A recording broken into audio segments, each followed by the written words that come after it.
First Alert Team, the best in Georgia. Wounded Warrior Project is proud to partner again this year with Parker's Kitchen to help empower your community's post 9/11 veterans, heroes, and their families. Thank you, Parker's Kitchen, for your commitment. Live from Augusta, we're watching News 1226 this morning.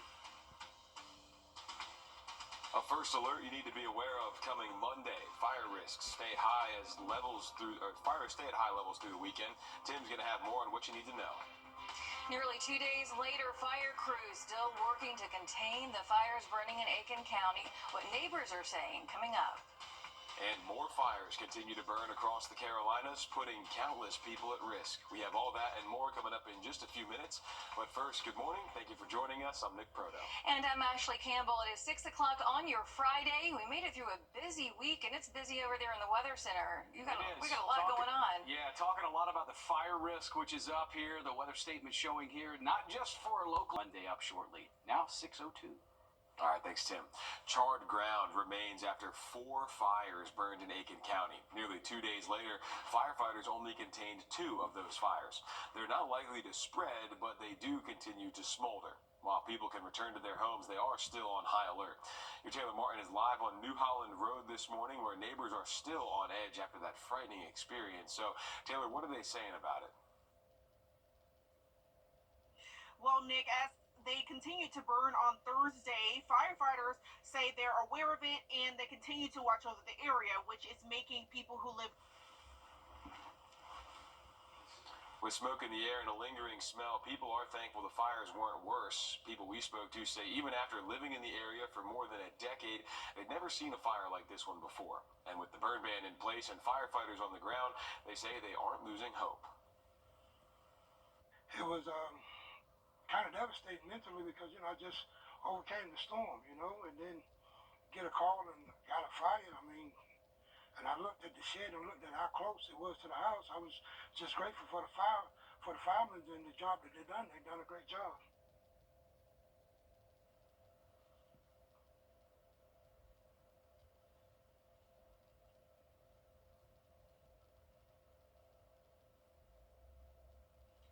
Now, of course, that burn ban is still in place, so you want to make sure you're not burning anything until it's lifted. All right, thanks for that, Taylor. Live there at New Holland Road for us.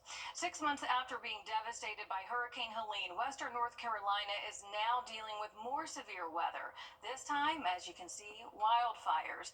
Fires in Polk County were started on March 19th and 20th and have been named the highest priority in the southeastern United States. In total, more than 8,000 acres are burning in North Carolina. More than 6,000 acres come from Polk County alone. A state of emergency was declared Wednesday. In South Carolina, the Table Rock fire has nearly doubled in size, burning more than 8,600 acres of land and still 0% contained. A park manager says at least 1/3 of the park has burned. Evacuations are still underway for many areas in Greenville and Pickens counties.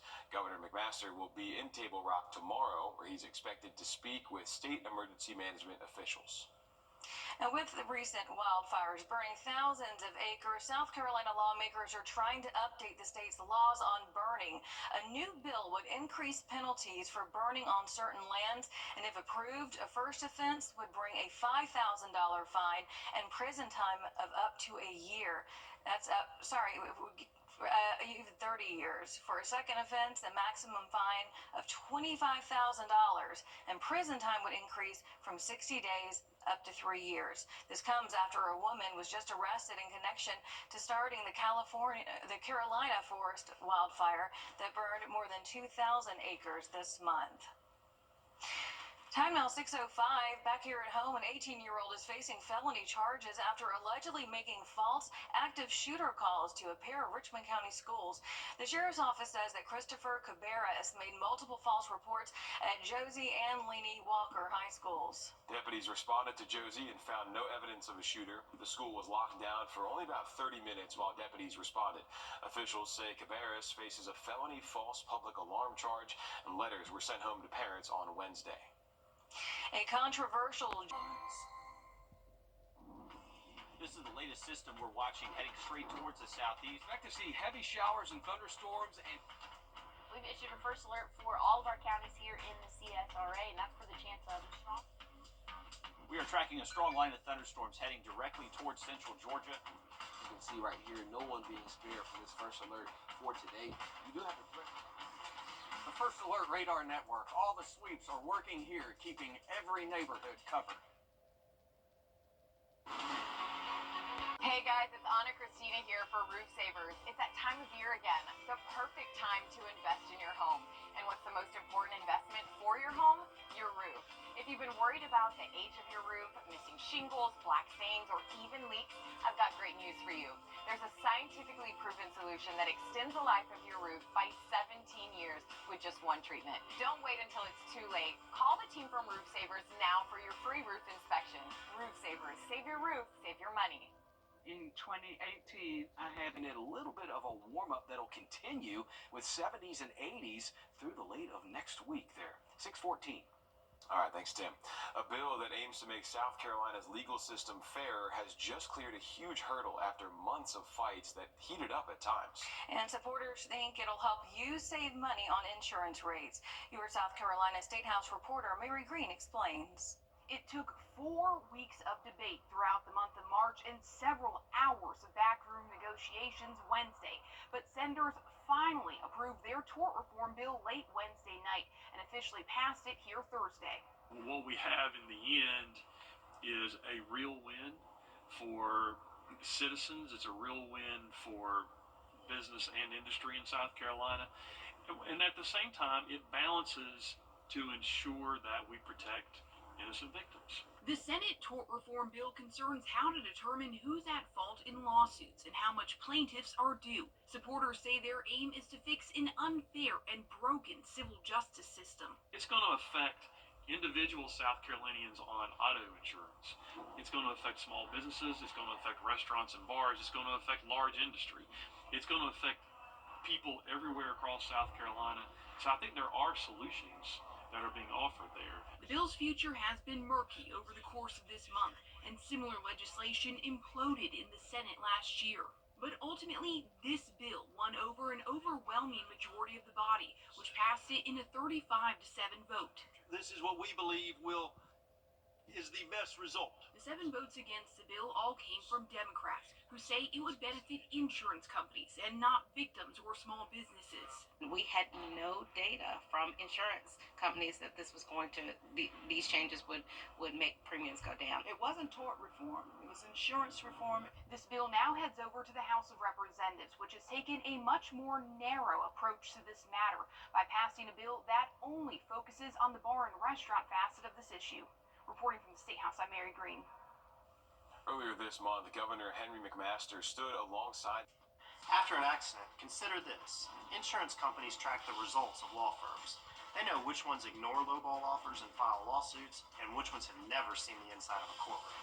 If your lawyer has a reputation for settling cheap, what kind of offer do you think you'll get?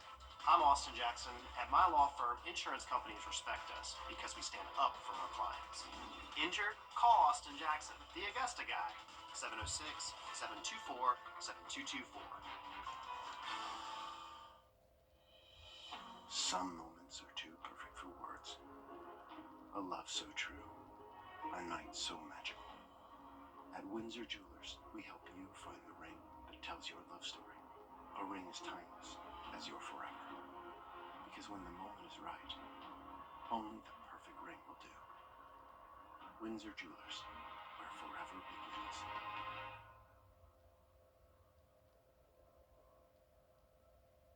Smack dab in the middle. Well, Starbucks is looking to cut the wait times. Bloomberg reports the chain is targeting a 4-minute wait time for all drive-through orders and a 12-minute maximum wait time for mobile orders.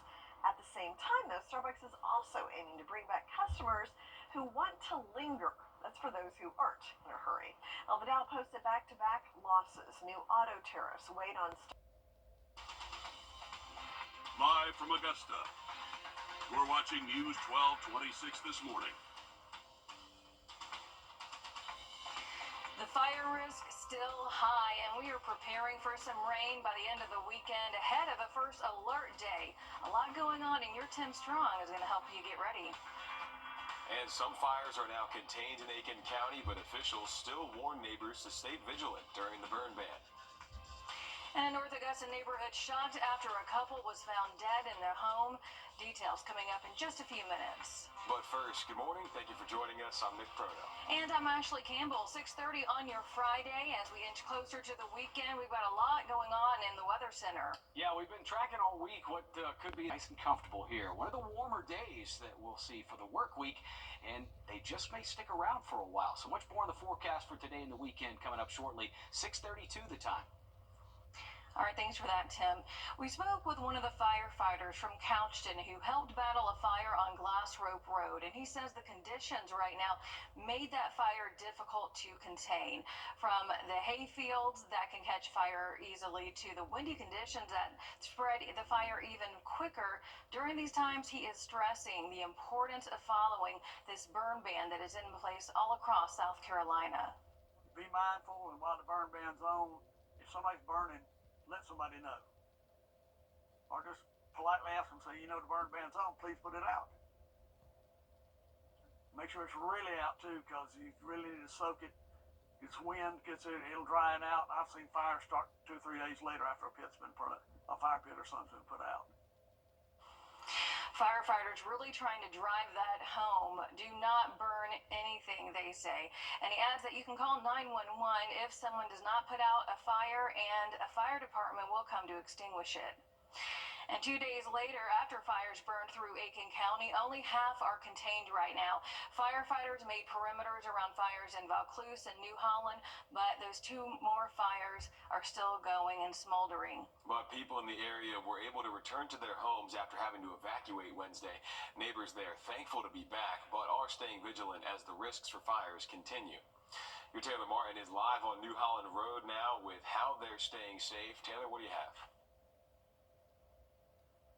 Well, Nick and Ashley, like you said, Thursday fires still burned, but firefighters say aware of it and continuing to watch over the area, which makes neighbors who live nearby feel a little bit better. With smoke in the air and a lingering smell, people are thankful the fires weren't worse. People who we spoke to even say after living in the area after more than a decade, they'd never seen a fire like this one before. And with the burn ban in place and firefighters on the ground, they say they aren't losing hope. It was kind of devastating mentally because, you know, I just overcame the storm, you know, and then get a call and got a fire. I mean, and I looked at the shed and looked at how close it was to the house. I was just grateful for the fire.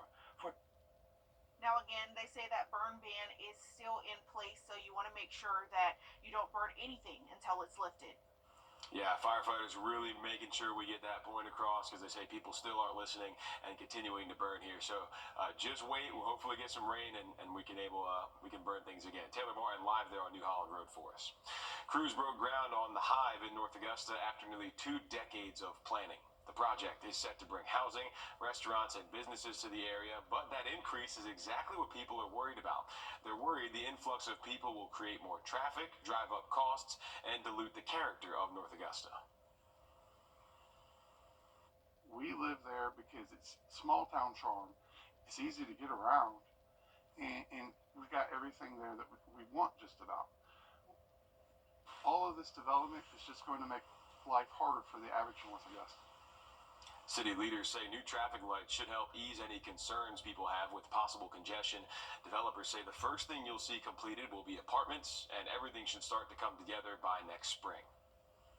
We are now more than 6 months past from when Hurricane 6:36 now. 2 people are dead after an alleged murder-suicide in North Augusta. Aiken County deputies responding to Walnut Court just before 10 o'clock yesterday morning for a shooting. They found 2 people shot dead in a kitchen. Deputies say 71-year-old Keith Jones was found with a self-inflicted gunshot. His girlfriend, 67-year-old Kathy Heydrich, was found shot in the body. Neighbors shocked to see police cars and crime scene tape, saying Walnut Court is usually calm and quiet. People are really friendly. Events like this don't occur very often. It's kind of a shocker, and I'm sure everybody in the neighborhood is going to be shocked. So, Heydrich will be autopsied today. No autopsy scheduled for Jones, but deputies are continuing to investigate. Data from the National Library of Medicine finds about 1,500 people die each year from these incidents. Since January of last year, we've seen 4 cases of murder-suicide, not including this one. 3 in Augusta, 1 in Aiken. Experts found in most cases there's usually violence in the relationship before it gets to this point. And they say with older victims, the man is often the aggressor, with the woman as the victim. They also happen most commonly with a gun and often inside the home, like the incident yesterday. A man is charged with murder in the death of an Allendale County man last year. 24-year-old Jahil Wally was arrested by Orangeburg County deputies. He's charged with murder and possession. 21-year-old Simeon Lamar was found dead inside a car with gunshot wounds in Norway, South Carolina. Washington County deputies responding to a shooting yesterday that happened on Mayview Road. Deputies say the shooting happened around 5:30. We're working to learn more about this shooting, and if there were any injuries, anyone with information should call the Washington County Sheriff's Office. The CSRA Heart Walk is happening tonight. Gates open at SRP Park around 5 o'clock, and that walk is going to start an hour later. Organizers say that all of the proceeds are going to go to teaching people CPR, research, and more. You will need to register on their website. That's 2.heart.org, and you can look for their event page. Still, Tim? Hey guys, we're talking about that cool start to the day with temps in the 40s. We're looking to stay warm, dry today and tomorrow, but tracking weekend storms and, of course, that first alert on Monday. That's all coming up next. And as we head to break, giving you a live look right now at Calhoun Expressway at 6:39. All right. Welcome back. Sending it over to Tim right now. We have a first alert Monday that we need to go ahead and get prepped for. Yeah, that's right. All week been highlighting that Monday here. Nick? Put down. Advocates looking to the state to change the fate of pets across the state. As your Georgia State House reporter Abby Casoris explains, they're asking for support for shelters and ways to reduce euthanasia rates. That's a good close-up, River. These are some of Georgia's adorable adoptable pets. Shelters and organizations met just outside of the state capitol doors, hoping these furry faces would pull on lawmakers' heartstrings. We like to keep pets and people together, so it's providing resources to families who are falling on hard times. We all know the economic crisis that we're under, the prices of food. It's they have to choose whether to feed their children or to feed their animals. They say right now there's an inhumane crisis in Georgia's shelters, forcing them to euthanize. The Georgia Department of Agriculture released a report more than 33,000 dogs and cats were euthanized by Georgia Animal Control last year. Compare that to more than 12,000 in 2020. People don't want to give up their pets, but they get put in a situation where they have no other choice, and that's why shelters exist. So we're trying to look at this crisis with solution-based methods to stop animals from coming into the shelters. They're looking to lawmakers for financial and legislative support, incentives for veterinarians to move to rural areas where there are none, and funding to help them lower adoption rates. This year, one lawmaker withdrew his bill that would require a court order for euthanasia of any domesticated animal. State Representative Jordan Ridley named the bill the Justice for Peanut and Fred Act. Peanut the squirrel and Fred the raccoon, beloved on social media, euthanized by New York officials after anonymous complaints the animals had rabies. Just seeing like what happened with that person, all the public outcry, people talking about, well, the state could come in and seize my animals, so we just wanted to make sure that people across the state, that their animals are protected. Ridley says he'll be pushing hard for his bill next year because it never made it through a critical deadline. Georgia ranks in the top 10 states for animal kill rates, according to the Best Friends Animal Society's No Kill campaign. In Atlanta, I'm Abby Casoris. All right, thank you, Abby. Here, back to what's going to be right now. Who you trust matters. At News 1226, finding truth is our promise to you. Checking the facts on all sides. And we'll continue to keep you to covered. serve you with accuracy. Now, we have issued a first alert weather days. Impact. Our IT will continue following this story and transparency. We begin with the breaking news happening right now. Empowering you to make the best decisions for your family, for your future. News 1226. Who you trust matters. I'm attorney Chris Hudson.